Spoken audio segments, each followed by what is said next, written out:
Hello hello hello, कैसे हैं सब लोग? लाइफ में मजे चल रहे हैं ना? अभी ये वीडियो हम बात करेंगे कि ऐसी क्या है टॉप 5 फियर्स जिसके वजह से लोग ईवी लेना अवॉइड कर रहे हैं। लोगों को ईवीज लेनी तो है, लोगों को उसके फायदे तो पता चल गए, लेकिन जो डर है उसके वजह से ईवीज नहीं ले रहे। तो बने रहिए ये वीडियो में एंड तक। हम 5 वो फियर्स कवर करेंगे जिसके वजह से लोग ईवीज ले नहीं रहे हैं।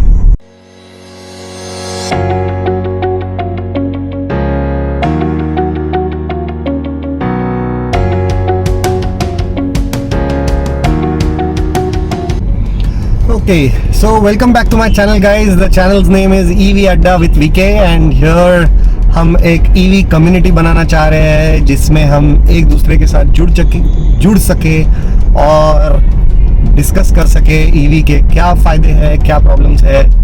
कमेंट्स और डिस्क्रिप्शन में ग्रुप्स, व्हाट्सएप ग्रुप्स की लिंक्स है, प्लीज़ ज्वाइन कीजिए या अपने फ्रेंड्स को शेयर कीजिए जो EV लेने का सोच रहे हैं। Okay, let's get on to topic for today.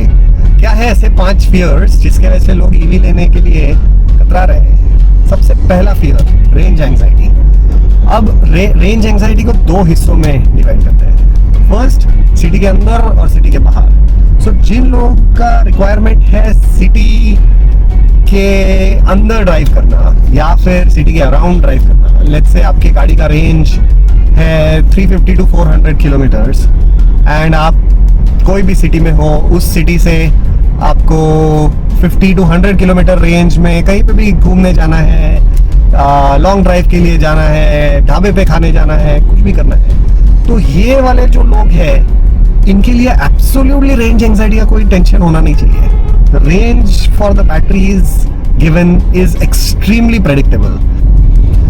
जो दूसरे कैटेगरी के लोग हैं जो लॉन्ग ट्रिप्स के लिए दूर गाड़ी लेके जाना चाहते हैं, उन लोग के लिए थोड़ा सा चैलेंजिंग हो सकता है, रेंज एंजाइटी हो सकती है, क्योंकि कुछ पार्ट्स ऑफ द कंट्री में चार्जिंग इंफ्रास्ट्रक्चर अभी तक बहुत इम्प्रूव हुआ नहीं है, तो थोड़ा सा प्लान करके जाना पड़ेगा। If you plan it well, तो जैसे मैंने already I have driven to Odisha in my car is XCV 9e, तो मेरा तो रेंज 500 किलोमीटर्स है, तो मुझे एब्सोल्युटली कोई प्रॉब्लम नहीं हुआ है। But there are a lot of YouTubers, other YouTubers who have driven their Nexon और Curvv EV in across the country, तो मुझे तो कोई प्रॉब्लम नहीं हुआ है। थोड़ा प्लान करना पड़ेगा एंड आपके जो खाने के पिट स्टॉप्स है वो उसके अकॉर्डिंगली प्लान करने पड़ेंगे and that's about it. So range anxiety वाला फियर है वो इस तरीके से you will have to look at it कि आपका यूसेज पैटर्न क्या रहने वाला है। अब बात करते हैं हमारे दूसरे फियर के बारे में जो हम काफ़ी सुनते हैं। मेरी कम्युनिटी, मेरे फ्रेंड्स, सब लोग में यही डिस्कशन होता है कि charging infrastructure and I am not talking about home charging का तो I think it's pretty straight forward.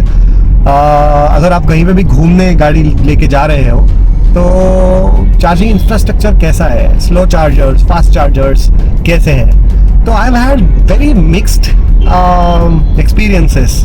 कहीं कहीं पे स्पेशली महाराष्ट्र में जहाँ पे लोकली मैं घूमता हूँ, अगर घर से घर 1 डे ट्रिप है तो मुझे तो चार्जिंग की ज़रूरत पड़ती नहीं है।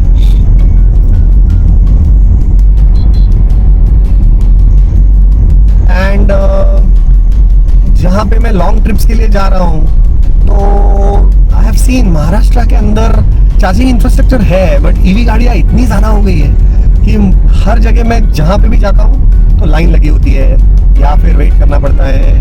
मैं एडवांस में बुक करने के लिए स्लॉट देख रहा हूँ तो स्लॉट मिलता नहीं है and it's been a pain in Maharashtra. But जैसे मैं तेलंगाना में गया हूँ, आंध्रा में गया हूँ या फिर उड़ीसा में गया हूँ, तो EVs इतनी ज़्यादा है नहीं, चार्जिंग इंफ्रास्ट्रक्चर बहुत सफिशिएंट है, तो मुझे बिल्कुल ही प्रॉब्लम नहीं लगा कि चार्जिंग के लिए कोई अलग से वेट करना पड़ा है। It's just you have to plan कि आपको आपकी बैटरी 50% के आसपास आ गई है, तो एक चाय नाश्ता या लंच वाला पिट स्टॉप जब होगा तो उसमें आप सफिशिएंटली चार्ज करके आगे चले जाओ, and that's about it. Okay, अब बात करते हैं थर्ड फियर की। थर्ड फियर इज कॉस्ट, कि बहुत ज़्यादा अपफ्रंट पैसा देना पड़ेगा, and is it really worth it, क्या फ़ायदा है, क्यों कर रहे हैं हम, and so on so forth. So अब ये वाला जो पार्ट है, ये वाला यार आई थिंक मुझे तो कम्प्लीटली ऑफकोर्स यूसेज पे है। अगर आप काफ़ी गाड़ी चलाते हो, ये इधर ऑफिस जाने के लिए या डे टू डे आपके एवरेज 50 to 80 किलोमीटर्स हो रहे हैं, तो फिर तो there is a lot of cost advantage guys. But आपका इतना ड्राइविंग नहीं है, and you also don't go on road trips, and overall average अगर आपका साल में 10,000 किलोमीटर से कम ड्राइविंग हो रहा है, तो फिर may be EV is not required for you, या फिर ईवी के फ़ायदे या जो एडिशनल कॉस्ट आप दे रहे हो उसका ब्रेक इवन होने के लिए आपको टाइम लगेगा। लेकिन अगर आप 10,000 किलोमीटर से ऊपर गाड़ी चलाते हो साल के अंदर, तो on an average 80,000 to 1 lakh rupees का आपका कॉस्ट सेविंग होगा। एंड उसका डिटेल हम वीडियो बनाएंगे बाद में, but that's the number that I have seen in my experience. And अगर आप 15,000 किलोमीटर चला रहे हो, तो अप्रोक्सीमेटली 1.25 से 1.5 लाख रुपए आपके एनुअली सेव होंगे।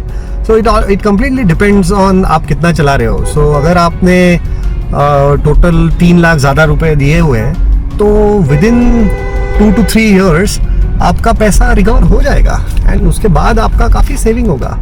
And with this whole war situation and all the hassles, petrol diesel तो कोई सस्ता होने नहीं वाला है, तो that's another problem that you are looking at in the long term. So that's primarily around the cost angle of it. So I would say it's all completely depend on your usage patterns. अब fourth fear की बात करते हैं, battery life, battery quality, battery degradation and so on so forth. So batteries जो 3 से 4 साल पहले बनती थी वैसे अभी बन रही है, उसमें बहुत फ़र्क है। वारंटीज़ जो कंपनीज दे रही थी और अभी दे रही है, उसमें बहुत फ़र्क है। अभी I can talk about Mahindra XEV 9e, जिसमें of course battery degradation is expected every 5 years, and उसके अकॉर्डिंगली 5 to 10% आपकी रेंज कम होना एक्सपेक्टेड है। But the company is given 15 years warranty. So अगर कुछ भी बैटरी को होता है तो नो क्वेश्चंस आस्क्ड, वो बैटरी सेल्स जाके चेंज कर दिए जाएंगे। lot of other companies are giving 8 to 10 years of warranty as well. So it all depends on how your warranty situation is and how your overall usage is. तो अगर आप battery कैसे use करना है ये आप समझ लो, and it is quite technical. So maybe we'll do another detailed video on that. But बहुत अच्छी तरीके से बैटरी यूज करेंगे तो approximately people say 2 to 2.5 lakhs kilometres तक बैटरी को कोई प्रॉब्लम होना नहीं चाहिए। अभी I'll of course keep you posted in terms of how my experience will continue, but overall I feel आपको प्रॉपरली यूज़ करना पड़ेगा। आपको उसको DC और AC चार्जिंग के जो टेक्निक्स हैं वो प्रॉपरली फॉलो करने पड़ेंगे, and then this fear should no longer exist. And now let's come down to the fifth fear. Fifth fear is India में ये practical है भी या नहीं EV? ये temperatures ज़्यादा है, rain and lot of other issues, उसमें what is the whole situation around India? तो I would again say irrespective of temperatures, irrespective of the overall setup, मुझे ऐसे मेजर कोई केसेस नहीं दिखी है जहाँ पे कोई प्रॉब्लम हुआ है टेम्परेचर्स के वजह से। Again from a charging stand point it is recommended कि आप बहुत समर है, बहुत ज़्यादा गर्मी है, तो उसमें आप चार्जिंग ना करें, रात के टाइम पे करें, या अगर आप स्नो में जा रहे हैं तो थोड़ा सा प्रॉब्लम हो सकता है।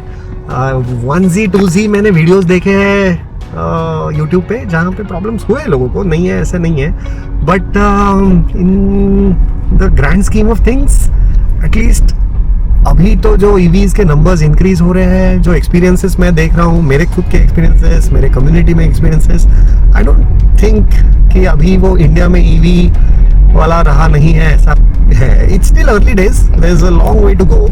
But do you want to be in that early adopter phase? या आराम से आपको 5-7 साल बाद लेना है, ये आपका पर्सनल चॉइस होगा.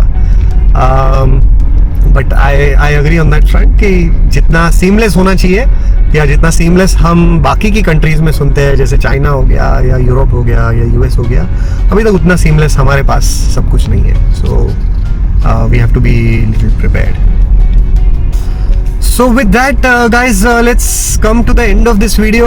Like I said, I hope I have addressed the top 5 fears. इसके अलावा भी कुछ और होगा तो please join the community groups, या फिर आप YouTube वीडियो के कमेंट में आपके questions या fears list कर सकते हो, and I'll try to get back to that. Yeah, I'll cover in my future videos.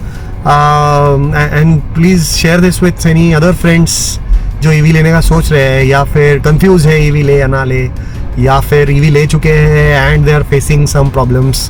Again I am not an expert, but जो मेरा कम्युनिटी है उसमें हम डिस्कस करके we can try to help each other.